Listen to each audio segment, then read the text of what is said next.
Hello everyone, मैं हूं सचिन और आप सबका बहुत बहुत स्वागत है मेरे इस यूट्यूब चैनल पे। और जैसा कि 20 तारीख को आप सबका साइंस का एग्ज़ाम है, तो आज मैं आप लोगों को ह्यूमन आई और एंड द कलरफुल वर्ल्ड वाला चैप्टर जो है वो एनसीईआरटी बुक के द्वारा समझाने वाला हूँ। ठीक है ना। तो चलिए यहाँ पे देखिए, सबसे पहले मैं ह्यूमन आइज़ के बारे में बताता हूँ। ठीक है ना।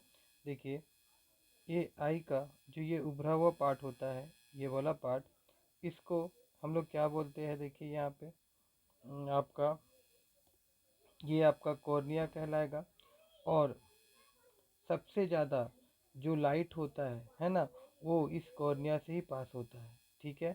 उसके बाद में इधर एक लिक्विड होता है, जैसे मैं रेड कलर से दोहरा रहा हूँ यहाँ पे, ये वाला।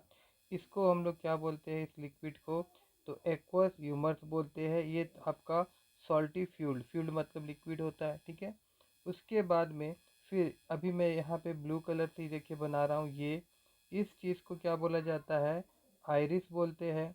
और जो आइरिस होता है, ये क्या करता है कि यहाँ पे एक गैप होता है। देखिए गैप, वो जो हम लोग का ब्लैक कलर का नहीं दिखता, एक्चुअली में वो है होल है, ये गैप है। इस गैप को हम लोग क्या बोलते हैं? देखिए इसको पढ़िए, पीपल्स बोलते हैं, है ना, पीपल्स। और ये गैप से क्या होता है कि यहाँ पे ये पीपल्स कंट्रोल करता है कितना अमाउंट ऑफ लाइट जो है वो इंटर होगा हमारे लेंस में। और इस पीपल्स को जो कंट्रोल करने का मतलब इसका साइज को जो कंट्रोल करता है, इसको बंद करना मतलब कम करना, बढ़ाना, वो काम किसका होता है? आइरिस का होता है। Control the size of the pupils. ठीक है। उसके बाद में देखिए, ये जो लेंस है ये आपका क्रिस्टलाइन लेंस बोलते हैं इसको। और एक जेली लाइक स्ट्रक्चर से ये बना हुआ रहता है, सब्सटेंस से। और ये जो लेंस है ये कॉन्वेक्स लेंस है, ये भी याद रखिएगा आप। ठीक है। फिर इस लेंस को जो होल्ड करके रखा हुआ है, जैसा कि ये वाला पार्ट, ये रेड कलर का मैं बना रहा हूँ, ये वाला पार्ट और ये वाला पार्ट, ये जो होता है इसको हम लोग स्लेरी मसल्स बोलते हैं। ठीक है। ये देखिए स्लेरी मसल्स, इसका काम क्या होता है? ये सिकुड़ता है और ये रिलैक्स होता है। ठीक है। मत तो कॉन्ट्रैक्टिंग और रिलैक्सिंग होता है, और इसके द्वारा वो क्या करता है, जो कार्वेचर है आईबॉल का, ये जो आईबॉल का कार्वेचर है, ये change the curvature of eyeball, उसको कम बेसी करता है। ठीक है। इससे क्या होता है कि जो फोकल लेंथ है ना, वो चेंज होता है। जैसे हम लोग जब आँख उठा के देखते हैं दूर का चीज़, तो हमारा फोकल लेंथ कुछ और होता है, और जब हम लोग नज़दीक का कुछ देखते हैं तो फोकल लेंथ कुछ और होता है। तो ये जो चेंज हो रहा है ना, इस मसल्स के द्वारा हो रहा है, सिलेरी मसल्स के द्वारा। मतलब ये एडजस्ट करता है हमारा लेंस को। ठीक है। रेटिना क्या है? तो रेटिना जो होता है, इसमें लाइट सेंसिटिव सेल होता है, और जो इमेज बनता है ना, वो रेटिना में बनता है। वो कहाँ बनता है? रेटिना में बनता है। ठीक है। और एक बात मैं बता दूं कि दो लाइट सेंसिटिव सेल होता है, एक होता है रॉड सेल और एक होता है कोन सेल। रॉड सेल जो होता है, ये इससे हम लोग को लाइट का मात्रा पता चलता है, इंटेंसिटी ऑफ लाइट। और कोन सेल से हम लोगों को कलर पता चलता है। ये बात आप सबको मालूम होना चाहिए। ठीक है ना। और आँख, इसके बारे में और है, आई के बारे में और कुछ जानना है तो दो चीज़ याद रखिएगा। एक रेटिना जो है ना, यहीं पे एक ब्लाइंड स्पॉट होता है। ब्लाइंड स्पॉट क्या होता है? देखिए, there is no rod cell और कोन सोल, मतलब एक ऐसा जगह है जहाँ पे रोड सोल और कोन सोल नहीं पाया जाता है, उसको हम लोग ब्लाइंड स्पॉट बोलते हैं। और एक येलो स्पॉट होता है जहाँ पे maximum concentration of light sensitive cell पाया जाता है, उसको येलो स्पॉट्स बोलते हैं। देखिए मैं यहाँ पे अगर लिखूँ, एक आपका ब्लाइंड स्पॉट्स होता है, ब्लाइंड स्पॉट। ठीक है। ब्लाइंड स्पॉट्स मतलब वहाँ पे आपको नो रोड सेल और नो कॉन सेल पाया जाता है वहाँ पे। ठीक है ना। In the region where the optical nerves enter eyeball, there is no rod cell and cone cell. The region is totally insensitive to light and is called blind spot. इस जगह इसको blind spot बोलते हैं। Yellow spots कौन सा होता है? जहाँ पे maximum number of light sensitive cell पाया जाता है। येलो SPOT स्पॉट किसको बोलते हैं? जहाँ पे मैक्सिमम कंसंट्रेशन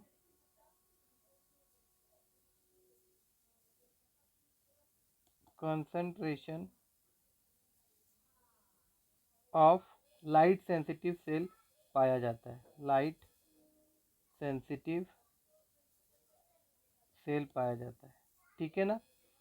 बस इसी चीज़ को अभी यहाँ पे अगर हम लोग एक इस एनसीईआरटी को पढ़ लेते हैं। देखिए जो जो मैंने अभी आपको बताया, यहाँ ऊपर में पढ़ना ज़रूरी है नहीं। यहाँ से देखिए ह्यूमन लाइक जो होता है कैमरा के हिसाब से काम करता है। इसको मैं थोड़ा से बोल्ड कर लेता हूँ, सॉरी, मतलब कि यहाँ से। ठीक है। अभी देखिए कैमरा के हिसाब से काम करता है ये लेंस। तो इसमें बोला गया it lens system formed an image on the light sensitive cell. अभी हम लोग देखे थे रेटिना। इमेज कहाँ बनता है, तो रेटिना में बनता है। Light enter eye through a thin membranes, उसको क्या बोलते हैं, कॉर्निया बोलते हैं, अभी हम लोग पढ़े। उसके बाद में बोला गया it form the transparent bug on the front of the surface of the eyeball, जैसे यहाँ पे दिखाई दे रहा है। दी आईबॉल इज एक्समेट क्या स्पेरिकल इन शेप होता है और उसका डायमीटर नियर इतना होता है, देखिए 2.3 centimetre. Most of the reflection of light ray enter the eye occur at the outer surface of the cornea. फिर बोला कि दिस क्रिस्टलाइन लेंस जो होता है merely provided the final adjustment of focal length required to focus object at the different distance on the retina. We find structure called iris behind the cornea. Cornea के पीछे क्या होता है, iris होता है। आइरिस क्या है, एक डार्क मस्कुलर डायग्राम। देखिए दैट कंट्रोल, वो क्या करता है, control the size of the pupils control करता है। और जो पीपल्स वो क्या करता है, regulate and control the amount of light enter the eye. ठीक है। उसके बाद हमारा जो आई लेंस है वो इन्वर्टेड और रियल इमेज बनाता है। बहुत इंपॉर्टेंट है, याद रखिएगा। आई लेंस जो होता है अभी मैंने बताया था कि आपका कॉन्वेक्स होता है और ये रियल और इन्वर्टेड बनाता है कोई भी इमेज। ठीक है। और ये कहाँ बनता है, रेटिना में बनता है। फिर retina is a delicate membrane having enormous of illumination and generated. बाकी इसके बारे में मैंने आपको और डिटेल में बता दिया था कि रॉड सेल और कोन सेल के बारे में भी। ठीक है। अब दूसरा इंपॉर्टेंट पॉइंट होता है पावर ऑफ रिकमेंडेशन। बहुत बार इससे क्वेश्चन आया, पावर ऑफ रिकमेंडेशन होता है क्या। देखिए अभी मैंने आपको बताया था कि सिलेरी मसल्स के द्वारा क्या होता है, फोकल लेंथ एडजस्ट होता है। दूर का चीज़ और सामने का चीज़ हम लोग को देखने में परेशानी नहीं होता है। तो यहाँ पे देखिए क्या दिया हुआ है, the ability of eye lens to adjust its focal length is called accommodation. उसी चीज़ को क्या बोला जाता है, आपको रिकमेंडेशन बोला जाता है। दूसरा इसमें इंपॉर्टेंट चीज़ क्या होता है कि एक बात हम लोग को मालूम होना चाहिए कि लीस्ट डिस्टेंस क्या होता है। तो देखिए लीस्ट डिस्टेंस मतलब कम से कम हम लोग कितना दूरी का डिस्टेंस देख सकते हैं, मतलब सामने से, तो वो है 25 सेंटीमीटर। इसको हम लोग लीस्ट डिस्टेंस बोलते हैं। और जब यही चीज़ दूर का बात होता है तो हम लोग इन्फिनिटी तक देख सकते हैं। ठीक है। जो उसको क्या बोलते हैं, फारदेस्ट पॉइंट बोलते हैं, मतलब बहुत दूर तक हम लोग देखेंगे जो वो होता है इन्फिनिटी। कितना दूर तक देख सकते हैं, तो इन्फिनिटी। और कितना नज़दीक का देख सकते हैं, तो 25 सेंटीमीटर। ये आपको ध्यान में रखना होगा। ठीक है ना। उसके बाद में फिर देखिए जब हम लोग बूढ़ा हो जाएंगे, ओल्ड एज हो जाता है हमारा, तो हमारा जो क्रिस्टलाइन लेंस है ना, तो ये क्या हो जाएगा, ये मिल्की हो जाएगा। क्या होगा, थोड़ा सा इसमें मिल्की क्लाउडी टाइप का हो जाता है। और इसे क्या बीमारी कैसे, देखिए इसको कैटरेक्ट बोलते हैं। और इससे इसके चलते या तो हमको कम दिखाई देगा या कम्प्लीटली लॉस ऑफ विजन हो जाएगा। ठीक है, जैसे मोतियाबिंद बोला जाता है। इसका ठीक करने के लिए सर्जरी करना पड़ता है। ठीक है ना, ये इंपॉर्टेंट है, इसको भी ध्यान दीजिएगा। फिर अब सबसे important defect of vision and their correction. तो देखिए सबसे पहले यहाँ पे 3 तरह का डिफेक्ट होता है, मायोपिया, हाइपर मेट्रोपिया और प्रीसोपिया। तो यहाँ पे अगर हम लोग देखेंगे मायोपिया, तो मायोपिया में क्या होता है, देखिए मायोपिया में क्या होता है, person with myopia can see near object clearly but can not see distant object distinctly. देखिए सामने का चीज़ देखने के लिए ना हम लोग का लेंस को दिक्कत होता है, मतलब लेंस में पावर होना चाहिए। ठीक है। तो इसमें सामने का चीज़ हम लोग देख लेते हैं, इसका मतलब ये होता है कि हम लोगों का जो लेंस है ना उसका पावर बढ़ जाता है। ये एक बात ध्यान में रखिएगा, क्या हो जाता है, पावर बढ़ जाता है। ठीक है ना। तो मायोपिया में सामने का चीज़ दिखता है, दूर का चीज़ नहीं दिखता है। और यहाँ पे देखिए a person with this defects has the far point near than infinity. Such a person may see clearly upon a distance of a few metre. In myopic eye the image of the distance object is formed in front of the retina. तो ये चीज़ मैं अभी आज समझा रहा हूँ। मैंने अभी आपको बताया कि मायोपिया में लेंस का पावर बढ़ जाता है। मायोपिया में लेंस का पावर क्या होता है, बढ़ जाता है। लेंस का पावर बढ़ने से क्या होता है कि दूर से जो रे आता है ना, तो ये पावर बढ़ गया तो ये क्या होता है, इसको ज़्यादा ही यहाँ पे कन्वर्ज कर देता है, जिसके कारण क्या होता है कि रेटिना में बनना चाहिए लेकिन वो रेटिना से पहले ही इमेज फॉर्म हो जाता है, जिसके कारण हम लोगों को नहीं दिखता है। अब देखिए, कोई भी चीज़ का पावर बढ़ा है तो पावर घटाना पड़ेगा। तो पावर घटाने के लिए क्या होगा, जैसे कि ये लेंस जो है ये आपका कॉन्वेक्स लेंस है, तो इसका पावर घटाने के लिए इसका विपरीत वाला लेंस का प्रयोग करना पड़ेगा। तो कॉन्वेक्स लेंस का पावर अगर घटाना है तो हम लोग कौन सा लेंस का यूज़ करेंगे, कॉनकेव लेंस का यूज़ करेंगे। इसी तरह से क्वेश्चन आता है कि कोई पर्सन अगर मायोपिक आई से परेशान है तो फिर इसको ठीक करने के लिए कौन सा लेंस का यूज़ किया जाएगा, तो आपको याद रखना होगा कि इसका अपोजिट लेंस यूज़ किया जाता है, ठीक है, क्योंकि इसका लेंस का पावर बढ़ गया है और पावर घटाने के लिए हम दुश्मन को लेके आएंगे, अपोजिट वाला पार्टी को लेके आएंगे। तो इस प्रकार से याद रखिएगा कि हम लोग कॉनकेव लेंस यूज़ करते हैं क्या ठीक करने के लिए, मायोपिक आई ठीक करने के लिए। फिर इसमें और एक इम्पॉर्टेंट आता है कि भाई ये बीमारी होने का रीज़न क्या होता है। तो पहला पॉइंट आप लिख सकते हैं कि excessive curvature of the eye ball, ठीक है, और दूसरा पॉइंट लिख सकते हैं इलोगेशन ऑफ द आई बॉल। ये दो पॉइंट आप लिखेंगे, ठीक है ना। उसके बाद देखिए हाइपरमेट्रोपिया क्या होगा। अब इसमें क्या होता है कि जो पावर है वो घट जाता है, इसमें पावर घट जाता है मतलब हम लोग सामने का चीज़ नहीं देख पाते हैं और दूर का चीज़ देख पाते हैं। अब देखिए पावर अगर घट गया है इस लेंस का, मैं सबसे पहले बता दूं, पावर घट जाता है तो क्या हुआ, देखिए सामने से ये जो रे आता है इसको बेंड करना पड़ता है, इसके लिए ज़्यादा पावर चाहिए, इसके पास ज़्यादा पावर नहीं होता है, इसीलिए जितना बेंड करना होता है उतना बेंड नहीं कर पाता है, इसीलिए ये क्या होता है रेटिना का पीछे इमेज हम लोग को दे देता है। अब देखिए इसका पावर घटा है तो इसका भाई बंधु लाएगा को खड़ा करेंगे तभी ना भाई इसका पावर बढ़ेगा। तो इसीलिए ये क्या है, ये कॉन्वेक्स लेंस है, तो इसको ठीक करने के लिए भी एक क्या लगाना पड़ेगा, हम लोगों को कॉन्वेक्स लेंस लगाना पड़ेगा। ये बात आपको याद रखना है इसमें, ठीक है। उसी प्रकार से ये होने का दो रीजन क्या होता है, एक होता है कि फोकल लेंथ जो होता है वो बढ़ जाता है, दूसरा जो होता है जो आईबॉल है वो क्या होता है, छोटा हो जाता है। ये 2 पॉइंट आपको याद रखना पड़ेगा, ठीक है। उसके बाद में फिर हम लोग अगर जाएंगे प्रिसोपिया में क्या होता है, देखिए जो पावर ऑफ रिकमेंडेशन हम लोग देखे थे वो क्या हो जाता है, धीरे धीरे कमज़ोर हो जाता है। ये पावर ऑफ रिकमेंडेशन क्यों कमज़ोर होता है भैया, अभी मैंने बताया था जो लेंस है इसको सिलेरी मसल्स जो है वो इसको कॉन्ट्रैक्ट या रिलैक्स करता है ना, तो अब धीरे धीरे ये क्या होगा, ये मसल्स क्या होता है कमज़ोर हो जाएगा, कमज़ोर हो जाएगा तो अब पावर ऑफ रिकमेंडेशन हमारा ठीक नहीं रहेगा। तो जब ये ठीक नहीं रहेगा तो क्या होगा, हम लोग को दूर का चीज़ भी देखने में दिक्कत होगा और सामने का चीज़ भी देखने में दिक्कत होगा। तो इसको करेक्ट कैसे किया जाता है, तो इसको दो लेंस से ठीक करना पड़ेगा हम लोगों को। एक ऊपर वाला पार्ट है, यहाँ पे अगर मैं देखूँ यहाँ पे दिया होगा, नीचे अगर मैं जाता हूँ तो देखिए इसको लेंस जो बनेगा वो कुछ इस प्रकार से बनेगा, ऐसे करके ऐसे। तो अपर पोर्शन जो रहेगा इसमें हम लोग क्या यूज़ करेंगे, कॉनकेव लेंस, और जो लोअर पोर्शन होगा उसमें हम लोग क्या करेंगे, कॉन्वेक्स लेंस। ऐसा क्यों करना, देखिए जब नीचे वाला हम लोग देखेंगे तो पावर बढ़ाना होगा, पावर बढ़ाने के लिए लेंस का भाई, जैसे हमारा खुद का आई का लेंस क्या होता है कॉन्वेक्स, तो कॉन्वेक्स का भाई क्या होगा, कॉन्वेक्स होगा, तो कॉन्वेक्स लेंस यूज़ करेंगे। और जब दूर देखना होगा तो क्या होगा, पावर घटाना पड़ेगा, तो उसके लिए क्या यूज़ करना पड़ेगा हम लोग को, उसका अपोजिट सौतेला भाई ऐसा समझ लीजिए, तो वो कौन है, कॉनकेव लेंस, ठीक है ना।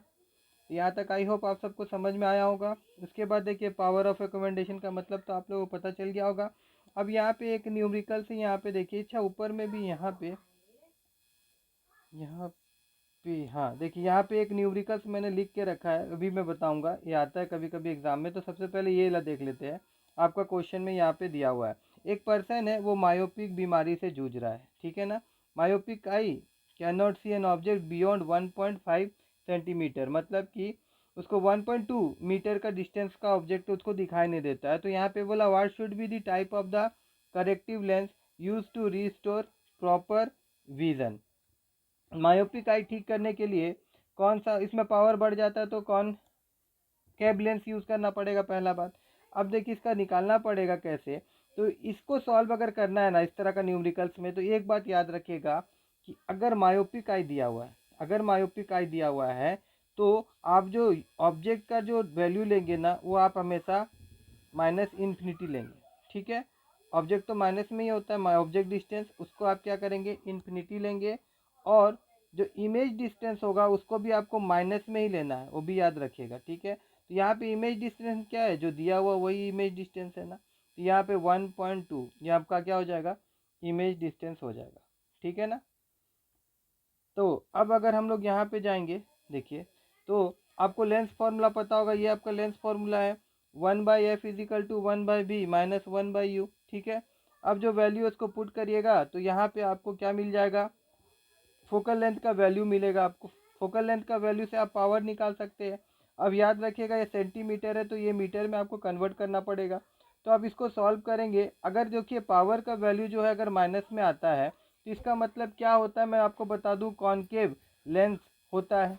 मतलब इसको ये जो आँख में प्रॉब्लम है इसको किससे दूर किया जाएगा, कॉनकेव लेंस के द्वारा दूर किया जाएगा। और अगर पावर का वैल्यू अगर प्लस आता है तो इसका मतलब है कि आँख को ठीक करने के लिए कॉन्वेक्स लेंस का यूज़ किया जाएगा, ये बात याद रखिएगा। और फिर से मैं आपको एक बार समझा दूं, अगर मायोपिक है तो याद रखिएगा कि ऑब्जेक्ट डिस्टेंस जो रहेगा वो आपका इन्फिनिटी लेना होगा माइनस में। और अगर हाइपर मायोपिक होगा, जैसे कि यहाँ पे मैंने क्वेश्चन लिखा हाइपर मायोपिक, तो इसमें जो ऑब्जेक्ट डिस्टेंस रहेगा इसको आप 25 लीजिएगा, जो आपका लिस्ट डिस्टेंस है। और भी जो रहेगा पर्टिकुलर यहाँ पे जो दिया रहेगा कितना दूर का चीज़ नहीं दिखाई देता तो वो लेना होगा।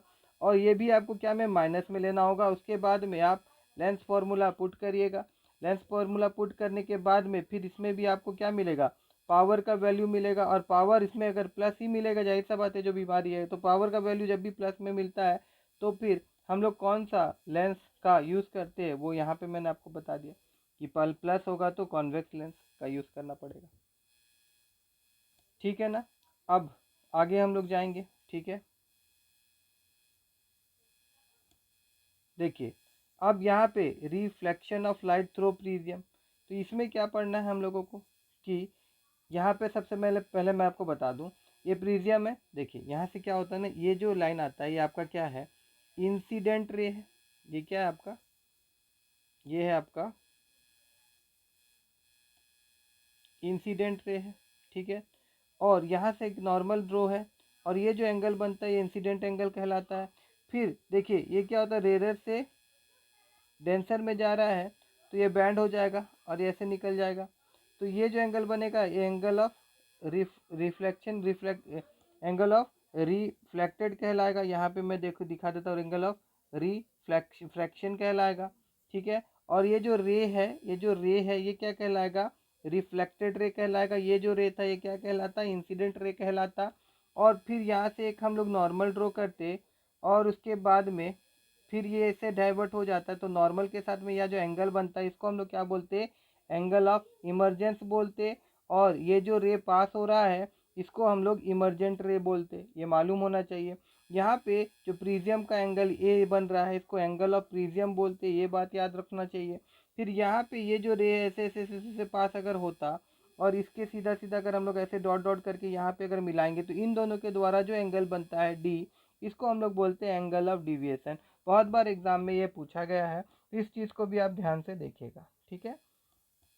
उसके बाद में फिर आगे अगर हम लोग जाते हैं तो आ जाता है डिस्पर्सन ऑफ वाइट लाइट, ठीक है, बाय ए ग्लास प्रिज्म। तो यहाँ पे मैंने पहले ही से लिख के रखा है, एक बार मैं पढ़ा दूँ आप लोगों को। देखिए बोला गया जब फेनोमेना ऑफ स्प्लिटिंग मतलब टूटना ऑफ वाइट लाइट है ना इनटू इट कंपोनेंट, मतलब 7 कलर में वाइट लाइट टूटता है जब on passing through a reflecting medium not reflecting refracting medium such ऐसे प्रिज्म, उसी चीज़ को क्या बोलते हैं, डिस्पर्सन ऑफ लाइट। सिंपल भाषा में मैं आपको बताऊं तो क्या होता है, प्रिज्म में जब वाइट लाइट होता है पास होता है तो ये 7 कलर में क्या हो जाता है, डिवाइड हो जाता है। तो ये जो 7 कलर में ये टूट रहा है ना, इसी को हम लोग क्या बोलते हैं, डिस्पर्सन ऑफ लाइट बोलते हैं, ठीक है। तो यहाँ पे उसी चीज़ के बारे में बोला गया। और बाद में ये वाला चीज़ आपको याद रखना पड़ेगा। देखिए बिग बोर वॉयलेट हो गया, ये हो गया। अब यहाँ पे देखिए क्वेश्चन बहुत बार पूछा जाता है कि ये जो वॉयलेट है ये ज़्यादा डिफ्लेक्ट होता है और रेड कम होता है, ऐसा क्यों होता है, क्योंकि वेवलेंथ जो होता है ना रेड लाइट का वो ज़्यादा होता है, तो वो ज़्यादा स्पीड से पास हो जाता है जिसके कारण वो ज़्यादा डिफ्लेक्ट नहीं होता है। और वॉयलेट का क्या होता है, लेस होता है वेवलेंथ, जिसके कारण क्या होता है कि वो स्लोली पास हो रहा है, जिसके चलते वो ज़्यादा डिफ्लेक्ट हो रहा है। ठीक है, इस बात को भी आप ध्यान में रखिएगा। ठीक है, तो ये वाला चीज़ भी हम लोग यहाँ पे कवर कर लिया। अभी रेनबो का बारे में आएगा यहाँ पे। तो रेनबो कैसे फॉर्म होता है देखिए यहाँ पे। तो यहाँ पे अच्छा हाँ, एक चीज़ और बोलना था, वो मैं यहाँ पे भूल गया कि एक शब्द और आता है, वो होता है आपका, देखिए यहाँ पे मैंने लिख दिया है SPECTRUM, स्पेक्ट्रम। ये क्या होता है, ये जो 7 कलर टूट रहा है ना, ये जो पैटर्न है जो 7 कलर में टूटता है, जिसको हम लोग कलर बैंड बोलेंगे, इसी को हम लोग बोल देंगे this band is known as a spectrum. ठीक है, उसके बाद में अब हम लोग यहाँ पे अगर आ जाए कि भैया रेनबो कैसे फॉर्म होता है, तो देखिए यहाँ पे हम लोग बोल सकते हैं रेनबो क्या है, एक नेचुरल स्पेक्ट्रम है, appear in the sky after a rain shower, it cause by the dispersion of sunlight by tiny water drops. Tiny water drops में क्या होता है, सनलाइट जो है वो पड़ता है, और यहाँ पे देखिए ये आपका इस प्रकार से यहाँ अंदर घुस रहा है, तो डिस्पर्जन ऑफ लाइट होता है, 7 कलर में टूटता है। फिर ये टकराने के बाद में यहाँ इंटरनल क्या होता है, रिफ्लेक्शन होता है, रिफ्लेक्ट हो रहा है, रिफ्लेक्टेड हो रहा है ना, रिफ्लेक्शन हो रहा है, और फिर से यहाँ पे क्या हो जाएगा, ये आपका रिफ्रैक्शन हो जाएगा। ठीक है ना, रिफ्लेक्ट हो रहा है, ये रिफ्रैक्ट हो रहा है ना। तो मैं यहाँ पे पढ़ के दिखा देता हूँ, बहुत मेरा प्रोनाउंसिएशन थोड़ा ख़राब है, तो उसके लिए फॉर सॉरी, थोड़ा आप ध्यान दीजिएगा। ठीक है, मैं क्या बोल रहा हूँ। तो यहाँ पे देखिए टीनी वाटर ड्रॉप्स होता है present in the atmosphere, a rain drop is always form in the direction of opposite to the sun. ये भी बहुत इंपॉर्टेंट है, रेन ड्रॉप नहीं है, रेनबो जो होता है वो कभी भी कहाँ बनता है, अपोजिट बनता है सन का। ठीक है, दी वाटर ड्रॉपलेट जो होता है वो स्मॉल प्रिज्म के भांति काम करता है, they reflect and disperse the incident sunlight and then reflect. देखिए अभी क्या होगा, रिफ्लेक्ट होता है इट इंटरनली, ये जो होता है ये इंटरनली रिफ्लेक्शन कहलाता है, and finally reflect it again when it come out of the rain drops. फिर देखिए यहाँ फिर से अगेन क्या हो रहा है, रिफ्लेक्ट हो जा रहा है। ठीक है ना, फिर यहाँ पे बोला due to dispersion of light and the internal reflection different colour reach to the observer eye. इसके चलते यहाँ पे जो ऑब्जर्वर होता है उसको क्या दिखाई देता है, रेनबो दिखाई देता है। ठीक है, और सन का बिहाइंड व्यू होता है, हम लोग खड़े रहते हैं। ठीक है, फिर आगे हम लोग जाएंगे एटमोस्फेरिक रिफ्लेक्शन होता क्या है। मैं आपको बता दूं, देखिए जैसे क्या है कि ये अगर अर्थ है, तो यहाँ जो एटमोसफियर है इसका अलग अलग लेयर होता है, तो कभी भी कोई लाइट पार होता है तो ये क्या होता है, रेयर से डेंसर में जा रहा है, तो क्या होता है ये अलग इसका डेंसिटी डेंसर, ये डेंसर रहता है, फिर इसके हिसाब से ये रेयर हो जाता है और ये डेंसर हो जाता है, तो थोड़ा और बेंड हो जाता है, फिर ये रेयर और ये थोड़ा और डेंसर हो जाता है, तो थोड़ा और बेंड हो जाता है। आप सबको रिफ्लेक्शन में याद ही होगा कि जब भी लाइट रे जो होता है वो अगर रेयर से डेंसर में पार होता है तो क्या होता है, बैंड टूवर्ड द नॉर्मल हो जाता है। सेम कहानी यहाँ पे भी होता है। ये वाला क्यों होता है, ये ड्यू टू एटमॉस्फेरिक रिफ्रैक्शन के द्वारा होता है। इससे भी बहुत क्वेश्चंस बहुत बार एग्जाम में पूछा गया है। यहाँ पे देखिए बोला गया है, अच्छा एपरेंट स्टार पोजीशन और रियल पाथ मतलब क्या होता है, एक्चुअली में स्टार जो है वो यहीं पे है, मगर ये क्या हो रहा है कि देखिए धीरे धीरे बैंड होते होते होते होते हमारे आँख तक पहुँच रहा है। ठीक है, और ये बैंड क्यों हो रहा है, ड्यू टू एटमॉस्फेरिक रिफ्रैक्शन के चलते, मतलब जो एटमॉस्फेयर प्रेजेंट है उसका अलग अलग लेयर में उसका अलग अलग डेंसिटी, जैसा वो डेंसर होते जा रहा है, तो रेयर से डेंसर जब भी जाएगा तो वो बैंड टूवर्ड द नॉर्मल हो रहा है, जिसके चलते ये मुड़ जा रहा है। और ऐसे होने के बाद में जब आँख में हमारा ये रे पड़ता है, तो अगर हम सीधा सीधा देखें तो हम लोगों को लगता है कि भैया स्टार जो है वो यहाँ पे है। वही बात यहाँ पे बताया गया है, देखिए कि breaking of an object seen through the stream of a hot air rising above the fire और रेडिटर द एयर एडजस्ट, मतलब बताया गया क्यों वो डिफ्लेक्ट हो रहा है। आपको याद रखना ये एटमॉस्फेरिक रिफ्लेक्शन के कारण होता है। ठीक है, अब ये इंपॉर्टेंट है, देखिए यहाँ पे ट्विंकलिंग ऑफ स्टार क्यों होता है, अभी मैंने आपको बताया था twinkling of star is due to क्यों होता है। तो एक लाइन भी अगर याद रखेंगे तो कभी कभी 1 मार्क का क्वेश्चन में आ जाता है, तो आपको काम आएगा। री atmospheric reflection of star light, the star light on entering the earth का एटमोसफेयर में जब स्टार लाइट का रे इंटर करता है, अंडरगोज रिफ्लेक्शन, वो बार बार कंटिन्यूसली क्या होता है, रिफ्लेक्स होता है, ऐसे ऐसे ऐसे करके मैंने अभी आपको दिखाया। Before it reach the earth, जब तक वो अर्थ में पहुंचे, the atmospheric reflection occur in the medium of gradually change reflective index since the atmosphere bend the straight light toward the normal. The apparent position of the star is slightly different from the actual position. The star appear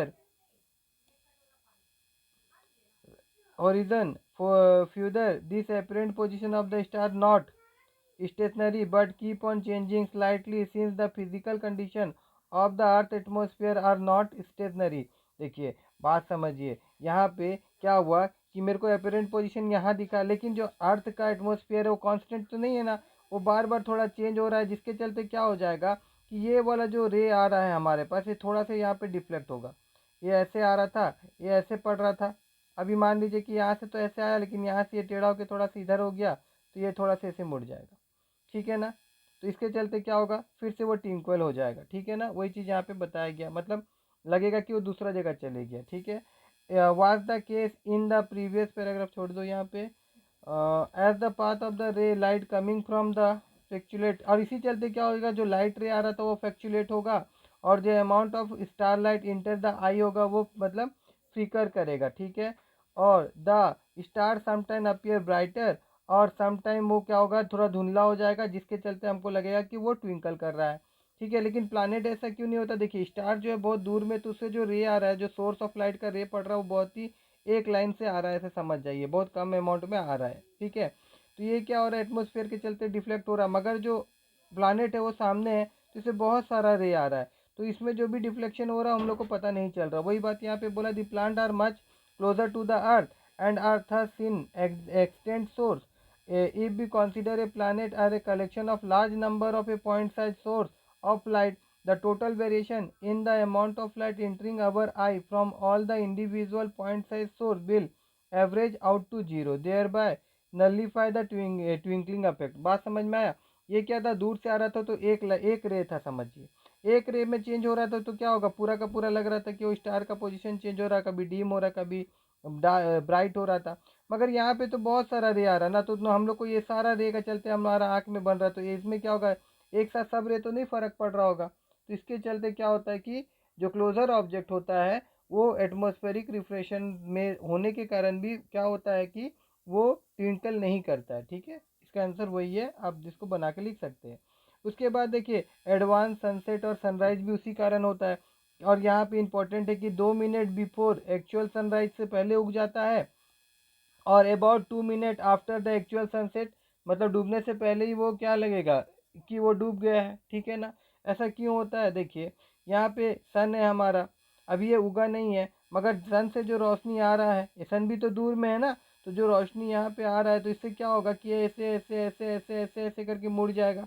ऐसे ऐसे मुड़ने के कारण क्यों मुड़ रहा है, अभी मैंने आपको बताया था कि रेयर से डेंसर जैसे जाते जाएगा, वैसे वैसे बैंड टुवर्ड द नॉर्मल होते जाएगा, और ये बैंड टुवर्ड द नॉर्मल क्यों हो रहा है, एटमॉस्फेरिक रिफ्लेक्शन के चलते हो रहा है। तो यहाँ पे पॉइंट आएगा, तो इधर आएगा, तो इसका सीधा सीधा अगर हम लोग देखेंगे तो हम लोग को यहाँ पे ये सूरज यहाँ दिखाई देगा, जिसका चलते ऐसा लगेगा कि ये पहले ही उग चुका है, लेकिन एक्चुअल में सूरज अभी उगा नहीं था। वही बात यहाँ पे लिखा गया है। ठीक है ना, फिर ये स्प्रेक्टिंग का मतलब फैलना होता है। क्यों फैलता है, देखिए यहाँ पे मैं आपको बता दूँ, ये फैलने का कारण क्या होता है कि जो छोटा छोटा मॉलिक्यूल्स है एयर का, इससे क्या होता है कि ये जो लाइट है ना रे, ये टकराता है, और फिर ये अलग अलग जगह दिशा में क्या हो जाता है, फैल जाता है। जैसे देखिए, interplay of light object around us give rise to the several spectral phenomena in nature, the blue colour of sky, फिर colour of the water deep, और फिर यहाँ पे और भी दिया हुआ है। ठीक है, तो स्पेक्टिंग ऑफ लाइट क्या होता है, समझ में तो आ गया होगा आप लोगों को। उसके बाद में नेक्स्ट टॉपिक इसका क्या होता है, टिंडल इफेक्ट होता है। ठीक है, तो टिंडल इफेक्ट में क्या बोला गया है कि देखिए, द अर्थ एटमॉस्फेयर जो होता है, ये आपका heterogeneous mixture of minute particles होता है, मतलब इसमें जो पार्टिकल्स वो मिला हुआ नहीं है, सब अलग अलग है। ठीक है, मिनट पार्टिकल्स मतलब बहुत छोटा है। दिस पार्टिकल इंक्लूड स्मोक है, फिर टीनी वाटर ड्रॉपलेट है, सस्पेंडेड पार्टिकल है, डस्ट है, मॉलिक्यूल्स ऑफ एयर है। और when a beam light strike such fine particle, जब उससे बीम ऑफ लाइट टकराता है, the part of the beam light become visible, तो पार्ट ऑफ जो पार्टिकल्स वो दिखने लगता है, and the light reach us after being reflected diffusely by this particle, the phenomena scattering of light by the collide particle give rise to the Tyndall effect. और उसके कारण जो भी हम लोग को पार्टिकल्स दिखाई दे रहा है, मतलब जो कलर दिखाई दे रहा है, उसी चीज़ को हम लोग क्या बोलते हैं, टिंडल इफेक्ट बोलते हैं, जो कि क्लास 9 में भी आप लोग पढ़ के आए होंगे। This phenomena is seen when the be fine beam sunlight inter smoke feel room, मतलब देखिए कभी कभी खिड़की को हल्का से खोल दीजिए, तो क्या होता है कि जो धुआं है तो आपको डस्ट पार्टिकल पूरा का पूरा दिखने लगता है। Small whole scattering of light make the particle visible, और छोटा छोटा पार्टिकल भी दिखने लगता है। तो Tyndall effect can be also observe when sunlight passes through the canopy, जंगल में जो रेंस है उधर से जो लाइट जाता है उसको कैनोपी बोलते हैं, वहाँ पे भी ये दिखाई देता है। In tiny water droplets droplets in the mist extracting light. उसके बाद देखिए the colour of the scattered light depend on the size of the scattering particle. Very fine particle extract mainly blue light while the particles of the large size extracting longer wavelength. If the size of the extracting particle is large enough then the extracting light may be even appear white. बहुत large होता है तो white होगा और छोटा है तो blue होगा. ठीक है. अब यहाँ पे बोला गया कि why the colour of the sky blue क्यों होता है, तो देखिए द मॉलिक्यूल्स ऑफ एयर और अदर फाइन पार्टिकल्स जो कि एटमॉस्फेयर में प्रेजेंट है, जिसका साइज बहुत ही छोटा होता है ना, have size smaller than the wavelength of the visible light. मतलब विजिबल लाइट का वेवलेंथ से भी उसका छोटा होता है. These are the more effective in the extracting of light. इसी क्या करते हैं, एक्सट्रैक्टिंग ऑफ लाइट क्या होता फैलता है. Extracting of light shorter wavelength at the blue and then the light of the longer wavelength at the red and the the red light has wavelength about 1 point. सबसे ज़्यादा wavelength red light का होता है 1.8 times greater than the blue light. blue light से 1.8 times greater है कौन, red light. Third, when sunlight pass through the atmosphere the fine particle in air scatter the blue. तो इसीलिए ब्लू क्या होता है, ज़्यादा फैल जाता है, रेड कम फैलता है. बात समझिए.